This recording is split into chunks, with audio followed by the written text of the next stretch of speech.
Good morning. I'm Glenn Lowry, and I'm delighted to welcome you to this preview for Edgar Degas, A Strange New Beauty, an exhibition brilliantly organized by Jody Houtman, Senior Curator in the Department of Drawings and Prints, along with, can I say it, her erstwhile colleague and companion, Carl Buchberg, Senior Conservator, and Heidi Herschel, Curatorial Assistant. In fact, a team that has brought us many great projects and exhibitions, and we're thrilled with this one. We're also very grateful to Richard Kendall, an independent art historian, who joined as well. As all of you know, exhibitions like this can't happen without considerable support from various donors, and we're very grateful to the Philip and Janice Levin Foundation, as well as the Lehman Foundation, Sue and Edgar Wachenheim III, Denise Littlefield-Sobel, Mary Spencer, Diane Woodner, and Farrow and Ball. What would we do without Farrow and Ball and color?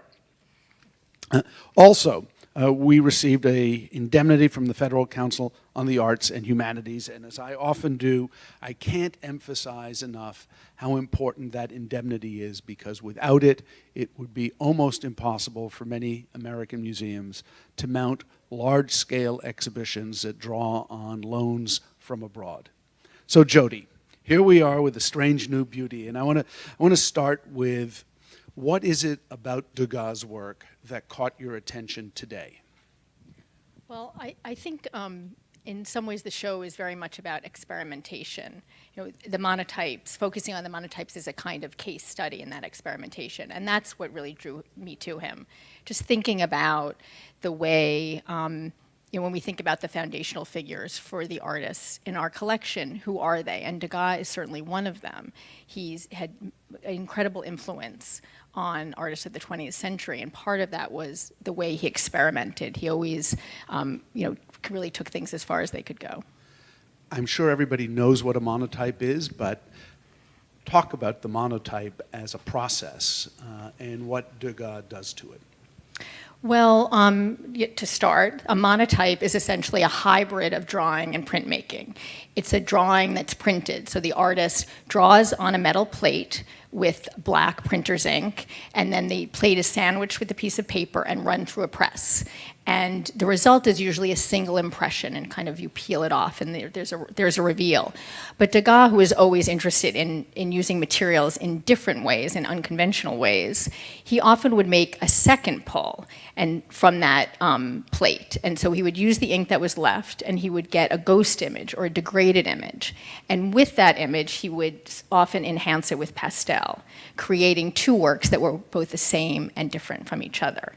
So there's this that aspect of it where you see him where you see the monotype fueling ideas about repetition and transformation, but also monotype itself, because you can change the image right up to the point of printmaking, right up to the point where you put it through the press. So you can, if you don't like it, you can wipe it away and start again. So the kind of spontaneity that and malleability that monotype provides was very important for him, and also just because the plate itself is slick and the ink is viscous, he could move the ink, manipulate it in a kind of gestural way, and that allowed, really changed his art forever, because he had really been trained in a precise kind of drawing, and this allowed a looser, more gestural kind of mark making. Why didn't he just do it directly on paper? Why did he need to use the process of printing to do this? Well, I think one of the reasons is that he's an inveterate experimenter, and he was already making prints, and he was just interested in what things could do. How he would do things like, when he worked with pastel, he would wet it. So he took a chalky medium and made it wet, or he'd take a wet medium and make it dry. So he's always interested in what materials could do. So I think kind of first off, there was just that, just the interest in that and the adventure it would spark. But also, monotype did certain things for him, and I think one is, as I've described, is that kind of slickness of the plate that allowed that loose movement. And if you think about drawing on paper or painting on canvas, those supports have a a kind of, sometimes even a small texture that resists the medium. And so with monotype, you can really kind of move easily. And then, what you get, whether you get one or two impressions, the kind of tones that you get are very different than what you get with regular drawing. So there are a number of different series, in a way. Not sure whether one can even call them series when you're dealing with monotypes, but a number of different series where you really begin to see him working out each of these different possibilities, iterations. Can you talk a little bit about what how these develop? In other words, can one describe a process from the simple to the complicated, or from the dark to the light? What is he actually, as he's experimenting and using plates over and over again, do you have a sense of what he's actually striving for, or is it different in each series? Well, I think overall, one of the things that he's trying to get at is what are the correct means for new subjects, or how do new subjects demand new means? And so, when I say new subjects, I'm thinking about modern life. What is it? Degas was interested in depicting the world around him, and so when he makes images of ballet dancers or cafe singers, he's thinking about the expansion of commercial entertainment. And within those, he's also thinking about the impact of electricity, which was a new kind of lighting in Paris at that time. So how do you depict that? How do you express the effect of that new kind of lighting on a body or on a stage? And so I think monotypes really serve those purposes for him. So that's one way that that monotype was a kind of, I think for him, a perfect medium. And so and you really see that in the exhibition. Whether you see an illuminated singer or a dancer. We're almost conditioned to think of Degas and ballet dancers or cafe life, but in fact, one of the most potent images in the exhibition, for me at least, it's a very small image. It's virtually the last image you see as you're walking back out of the show, and that's a series of smokestacks. Do you want to talk about that aspect of the urban environment that he was picking up on? Well, I think, again, there's this interest in depicting these changes in modern life. And so that work of smoke coming out of factory smokestacks, it just seemed to us as such an emblem of the changing nature of the urban environment in the 19th century, and Degas searching for a way to depict that. And there's a beautiful analogy there also, because if you think about the smoke wafting into the sky, it's similar to the way kind of ink might move across the plate. So we kind of loved Degas making those connections between his subject and his materials. I think also there's this issue of depicting movement, because you raised ballerinas, so we can't not think about ballerinas with Degas. But with the monotypes, his monotypes of ballerinas, I think he's really finally kind of getting a way to depict motion. And at some point he's asked, by a collector, why do you paint dancers? And he says, well, it's just an excuse to depict movement. But in his painting, he doesn't ever seem to really get at the kind of feeling of leaping or arabesquing or dropping into a curtsy. But with monotype, because there is that kind of gesture in the mark, he's able to express those leaps in a much more, I think, convincing and kind of visceral way. I was struck in sort of just the kind of layout of the exhibition, that it moves from small and dark to large and light, as if that last room, as you're progressing along the axis of the show, kind of is transformative, right? Both in terms of the scale of the work, but also the impact of color. And walk us through the exhibition and sort of the key points along that route. Well, I think the exhibition is something of an adventure. Degas is introduced to this medium by his friend Lepic, and he immerses in it kind of completely. He just embraces it. And I have this sense, and I keep saying to people, if visitors leave with a sense of Degas covered up to his elbows with ink, just really just just covered with these materials, then the exhibition will be a success. So I think that first room is really about immersion, and there's one of his friends writes a letter, and we have it in the exhibition, this quote where he says, he's no longer a man, he's a plate. He's gone through the press. He's completely combined with his materials. So I think the exhibition starts with that idea, this introduction, this immersion, this adventure, and the second room of cafe singers and dancers and the brothel scenes are all these ways that Degas is trying to figure out how to use monotype to depict aspects of modern life. And then the next two rooms of the dark field bathers and the landscapes is really where Talk about what dark field means. Okay. Sorry. Where he really hits it. And so we've kind of in the literature, the monotypes are divided into dark field and light field. And light field essentially drawing on the plate with the ink, just as you would draw on a piece of paper. And the dark field is when he lays a curtain of ink on the plate and draws by removal. So the image appears to emerge out of darkness. And it's in those works where we really see a kind of control of the medium, where the plates have gotten bigger, he's more ambitious. And then he puts monotype aside. And then a number of years later, in 1890, so he leaves the dark field, he leaves the black ink monotypes in the mid-1880s. 1890, he begins a new experiment. So again, another adventure where he's using oil paint instead of printer's ink. And so he's able to work in color. And so you get these really incredibly beautiful landscapes that are, they allude to the natural world, but they also verge on abstraction.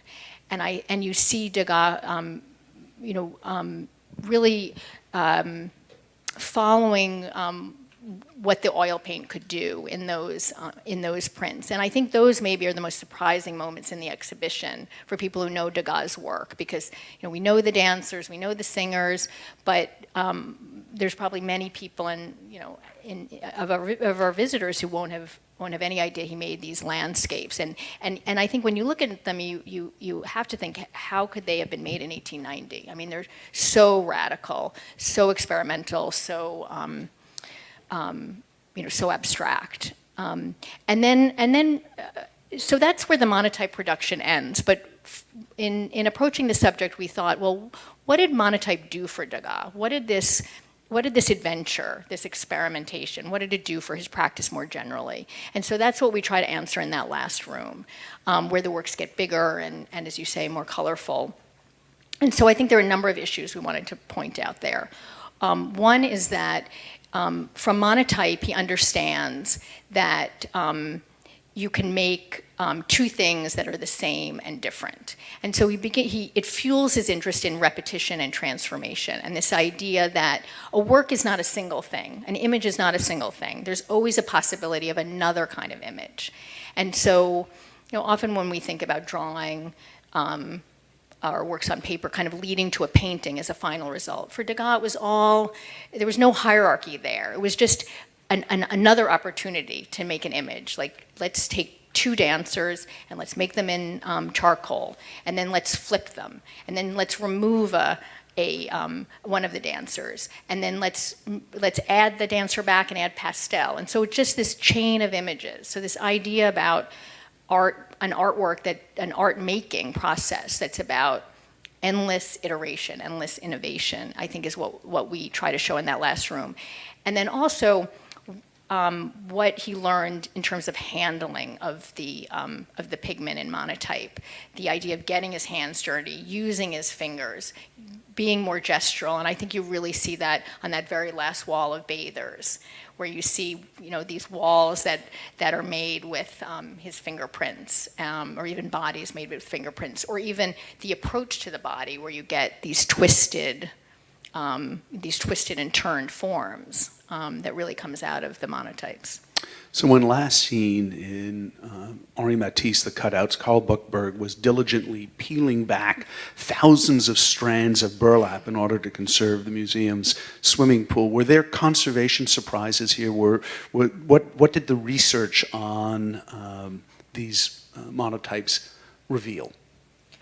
Well, I mean, I think overall we were, because this was a partnership, again, between me and Carl, that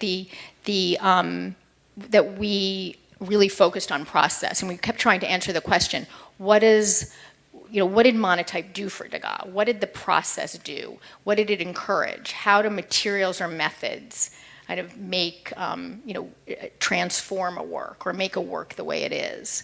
And I don't know, maybe should we ask Carl to give I don't know if there's an example that.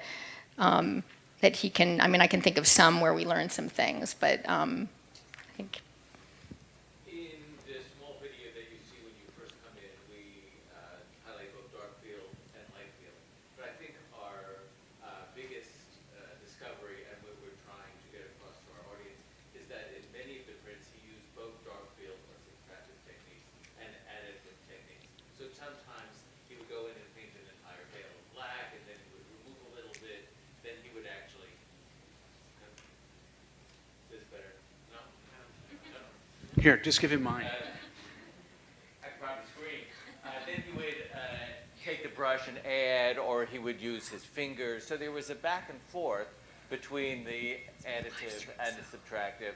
And what we're hoping is, we saw that, and what we're hoping is our visitors will be able to take the magnifying glasses and get really close and see the sophistication in the manipulation. Did everybody get a chance to hear what Carl was getting at? Good.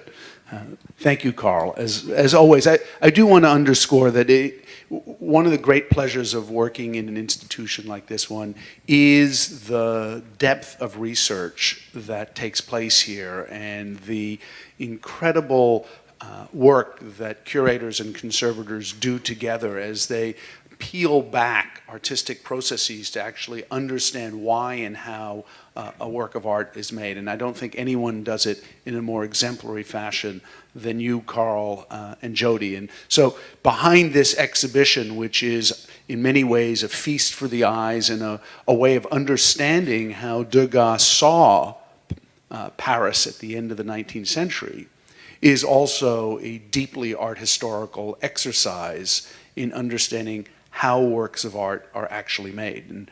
Right, and I think just to underscore that, I think what we hope visitors will do is really slow down and look closely. This is where we want to encourage that close looking because there's so many wonderful details. The way Degas uses his own hands, you can go through and find fingerprints in so many of the works. Just a landscape that's made with just a movement across the plate horizontally. It's just amazing what one can do with your own fingertips. Well, and of course that brings up the whole anticipatory issue or the proleptic issue of Jasper Johns in the handprint. In other words, there's so much that's embedded in Degas' practice that then becomes, in one form or another, absolutely part of contemporary art today. Right. I think Jasper Johns is a perfect kind of comparison because he's another artist where printmaking is so much a part of his process, such a driver, a fuel for experiment. But I think also Degas himself is such a model of somebody who was willing to defy conventions in his process. And so it's so much about the avant-garde, saying no to the past, reaching for something new, always pushing forward. And I think that's what we hope that people see in this exhibition, that really that search for the new. I want to come back to that search for the new and a strange beauty and subject matter, because we may take for granted now some of the scenes that Degas depicted, but in fact, as you were saying earlier, he was really looking to move away from any kind of historical representation to depicting life as it was lived at that moment in Paris, and presumably very conscious of these dramatic transformations that were taking place through industrialization, the advent of electricity, and other sort of modern isms. Do you want to just sort of wrap on that a little bit, and then we'll turn it over to everybody here. Well, one other story I would just tell that's related to that, and it shows a real self-consciousness about Degas' sense of his own modern vision, is about the landscapes. And so when he's asked about the making of those, and he says that, and I'm paraphrasing, that they were inspired by the view out of a moving train. And so you have a sense of an artist who's trying to capture a new way of seeing. And it's true, this is about, in the early 1890s, so the train isn't absolutely new, but there still was this idea that you had grown up moving only as fast as the speed of a horse and carriage. And what does it feel like then to be on a train as it moves through a landscape? And how does that landscape look? And how does that experience completely change how you see your environment? And I think Degas was so able to capture that. Certainly the landscapes try to do that, but he was conscious of how does an artist do that? What are the materials he uses to capture those changes? And monotype, I think, on these variety of things that you just mentioned, and in the case of the landscapes, really really kind of get him there. But he's also interested in photography and, in a way, anticipates cinematic images, right? These serial images that are additive, that tell a story if you look at them across enough iterations. Right, you can't help but think of the cinema, and of course, cinema emerges in 1893, and this is when Degas is really working full force in these series, and he's interested in photographers like Muybridge and Mare, who are doing these time motion studies. So there's this big push to kind of express movement, but I think the idea of kind of repetition and movement is rooted in his printmaking practices. So let's turn it over to all of you for any questions that you might have. For Jody or Carl, please, right there. We'll pass the microphone around so we can all hear the question. I know Mary Cassatt was working on, I'm not sure literally side by side with Degas in the early phase of printmaking, but I'm wondering, was their rapport together when they were both working on it sort of competitive? He's often seen as her mentor, but was she stimulating him in a competitive sense too? Right. Well, that's a topic that was really beautifully explored in the National Gallery's exhibition on Cassatt Degas, and there was quite a bit of time in that exhibition devoted to their printmaking kind of dialogue. And I think, I think that you can't help when you look at their prints side by side to see, the way it went both ways. And Cassatt was also experimenting, but I think, Degas was so, sending recipes out to friends, saying you should try this or you should try that. So he loved playing that role, and in fact he had a press in his studio, printing press, which of course we wish had been saved. How great would it have been to have seen that. But he would sometimes offer to make prints for colleagues in the studio. So there was always this dialogue. Yes, right there. Yeah, I'm curious because it looks like you gathered these works from so many different places. First of all, the challenge of that, and also whether you found anything new and unexpected in your search.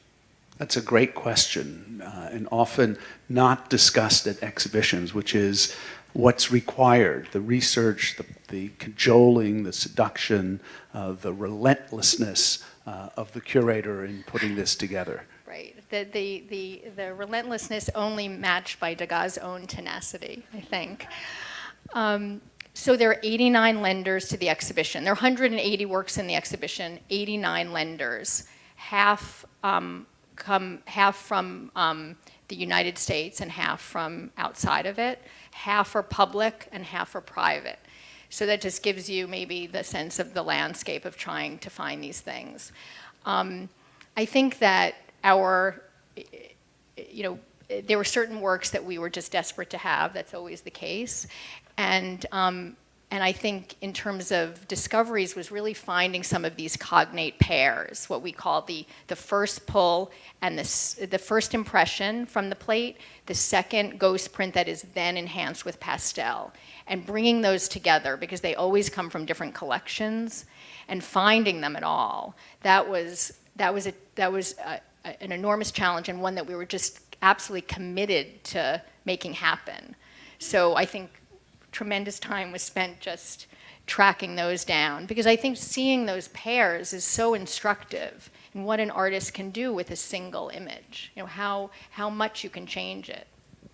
And in the sort of pantheon of complexity that any exhibition produces, works on paper with pastel are always at the far end of difficulty, because pastel often isn't adhered to the surface of paper. So lenders can be very cautious about the transportation of their precious, rightly works that have pastel. And so every exhibition has its problems, but anytime you're dealing with works that have a lot of pastel in them, you're dealing with another level of anxiety on the part of potential lenders, whether they're private or public.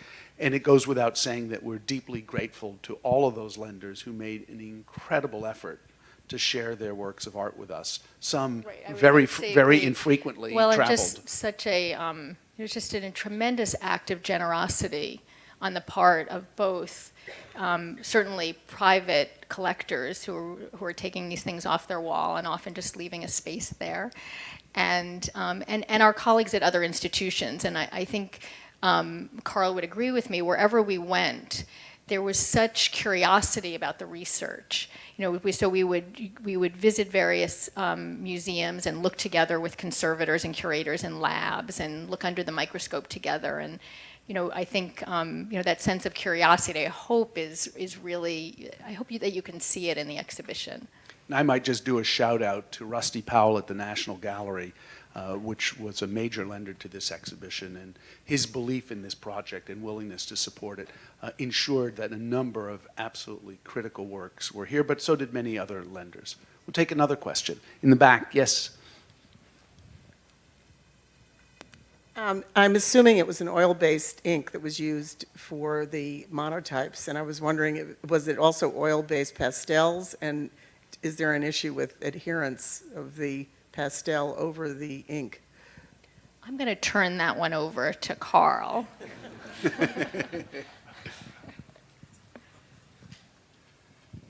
The printing ink, indeed, the etching ink, indeed, is oil-based. The landscape monotypes, which are in color, is actually from oil paint, made from oil paint, so it was the exact same palette that he was using when he was painting. The pastel is not oil-based. It's bound with a gum. It's extremely underbound. It's very particulate, and that's the way it looks, the way it does. The pastel was very often added later on so that the ink was not wet when he was adding it. It was dry. And depending on the individual work, there is, yes, can be a severe problem with its adherence to the pastel, to the underlayer, which is why we are very lucky to have the loans that we do and why we did not get some that we didn't. Degas was probably the greatest pastel art of his generation and of our entire period. There were many ways that he manipulated the pastel. Sometimes he just took the stick and added it, drew with a stick. Sometimes he would dip it into water and make a mark. Sometimes he would dip it into turpentine and make a mark. Sometimes he would actually take a pastel stick, crush it up, add water, and then apply it with a brush. So every one of the ones that you see might have a slight different variation. He was also famous for fixing his pastel, that is, adding a fixative so that it would adhere more strongly. And also so that he would fix an underlayer so that the top layer, which he would not fix, would have that very particulate layer on top of something which was fixed. Great sophistication and technique. Thank you. Other questions? Yes, over there in the...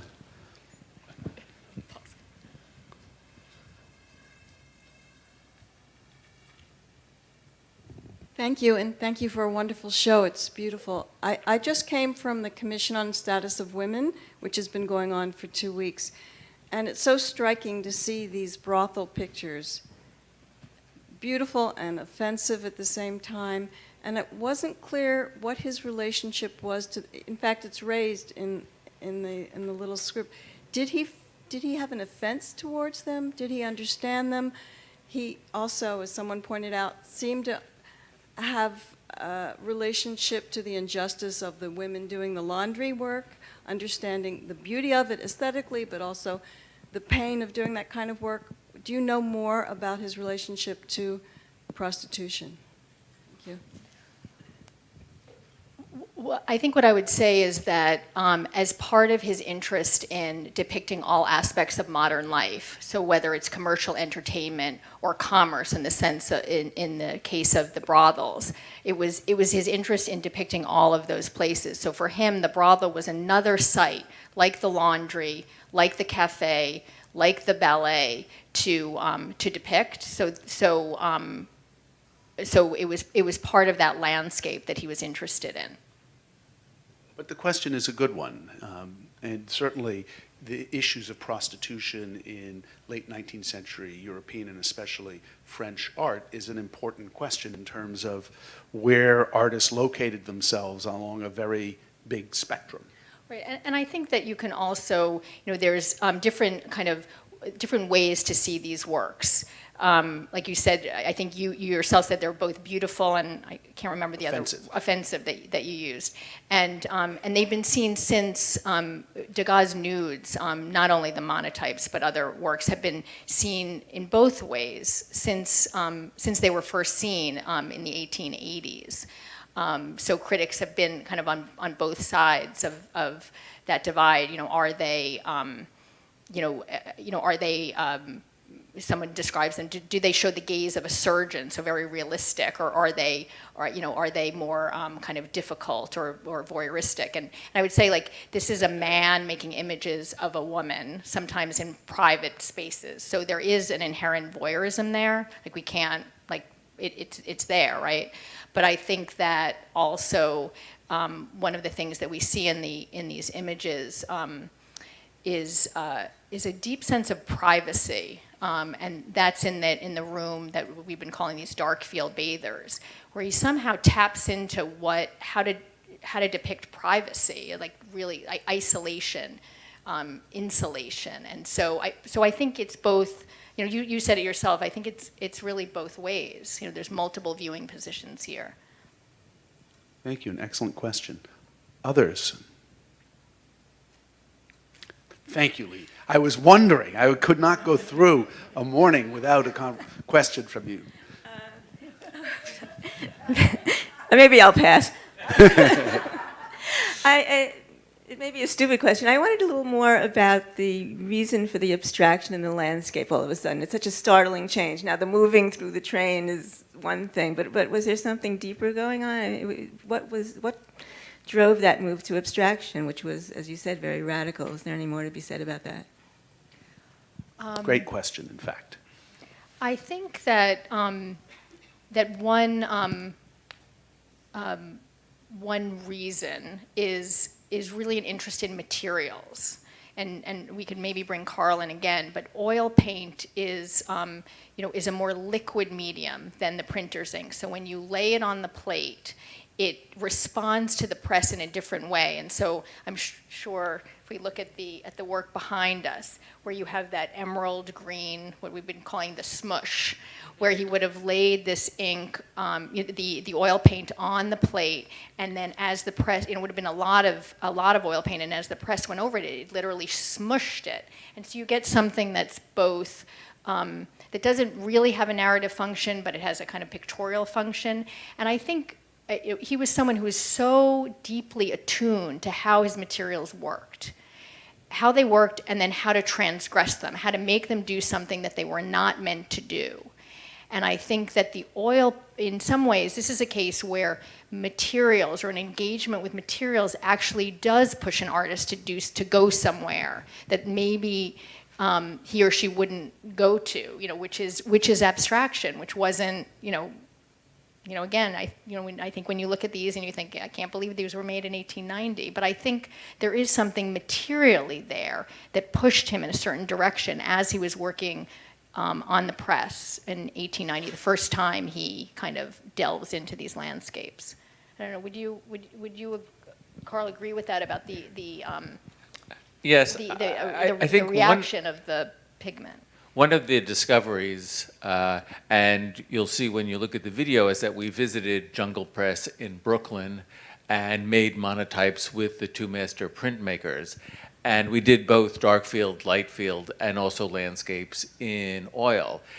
You will see that when you see the cognate pairs, especially the ones that do not have a lot of pastel over them, that with the black printer's ink, the second pull was always what Jody is calling a degraded image. But with the landscape, it's really a different process. And what we learned was that Degas must have put a layer of oil paint on, and then he added another layer of oil paint to complete a composition. And then when he printed the first one, you got one kind of image, and then the second one is not a degraded image. It's really a variant where you see that underlayer in its more complete. And it is our belief, although we have no first pull for the one you're looking at on the screen, that perhaps the mountains in the background in brown and the tree is actually had already been pulled once, and that in the second pull he added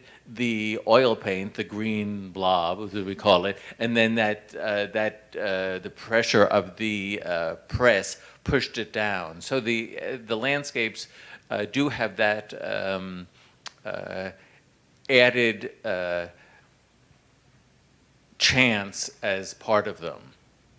One thing that's a difference also between the landscapes and the monochromatic monotypes is that, except for one or two variants, there are no true duos of impressions. That is, that he made a first pull, then added more black ink, and then took a second pull. It's always the same inking. With the landscapes, he would do one pull, then add more oil paint, and then do a second pull. Super. We'll take one final question if there is one. Yes, please. I'm wondering if you encountered the subject of Degas' vision loss at all while you were researching for this show, and if so, how that factored into your process of working with his works? Well, as some of you may know, he always had a little bit of trouble with his eyes from being from his being a young man, and he was always worried about his eyes. He took very good care of his eyes, but yeah, toward the end of his life. We looked at, we talked to various Degas experts. There's a lot of literature about that. But as far as the monotypes go, it's really, his vision is mostly, we didn't find it to be kind of a big impact, I guess I would say, for the monotypes in particular. And I think in the scholarship, there's some back and forth about how much it affected his work. Thank you. Thank you, Jody. Thank you, Carl. Thank you all for joining us this morning.